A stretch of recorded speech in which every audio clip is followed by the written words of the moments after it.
Ekilike idudlo wentombi eshayo sizoba ubhuti wabaloyo mfana mase somakhambe KSMG sikhona la ku Miss and Mr Ibhinqa KZN 2025 first annual sila ePolars Lodge la khona sihlangane khona sawubona wedade. Sanibona nonke nginibingelele nje kuyo ke Miss Ibhinqa and Mr Ibhinqa competition okawusiyana lo nibingelelayo bathi into kazethathazele samadoda nabafazi ondanga sebegcina ukungisabawela nje kuphela yebo. Hayi wena. All right. Awusho wedade wethu. Awuyikhulumele nami ngizwe nginabe ngandla benye bethi lapha kuno Miss and Mr Ibhinqa KZN. Kodwa ngizwe ngathi uMr abatholakala kuza kanjani?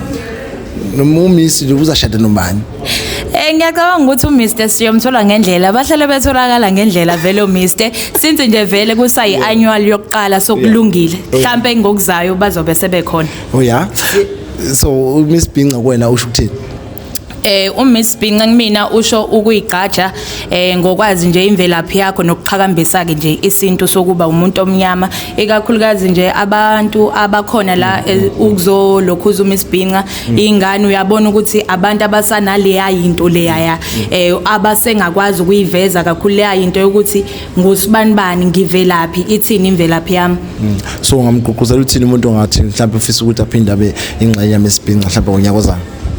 Imake eqala ngifuna ukuzwa mhlawumbe ukuthi uhluliwe noma omunye ofisa ukuzovela.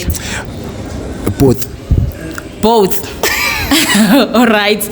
Okay ngingasho nje kulo ofikile namhlanje ukuthi mangenzeka kungalungi osukwini bakho la kusho ukukhula kwakho ngokuzayo uzobe usuwazi kangcono ukuthi le competition yini abayidingayo kakhulu indlela zokumodela ihlukene mhlambe omunye ukhuliswe inature yokumodela ngeEnglish mhlambe useyabona ukuthi mase kuyiMiss Ibhinqa khona lento la imela ishintshe ukuhamba kwakhe mhlambe kumele ashintshe ukuphoza kwakhe mema yipi indlela yiziphi izinto enga enhance ama-judge ebese kuthi kulo osekhaya osasaba ngisho ukusaba ukuthi afike kuMiss Ibhinqa ngifuna ukutshela ukuthi siswami bhuti wami kuyenzeka nawe ungakwazi ukuthi ngonyaka ozayo ube khona la ngekunxenxa ukuthi uyekela amahloni yonke into ayenzeki musayivalele khoneni leyo into yenza njalo mawuyibukela esibukweni iyona usengaphinda uyenze futhi phambi kwabantu phambi kweinhlwele ezinkulu kakhulu. Danko sabonga sisi. Kubonga mina. Danko.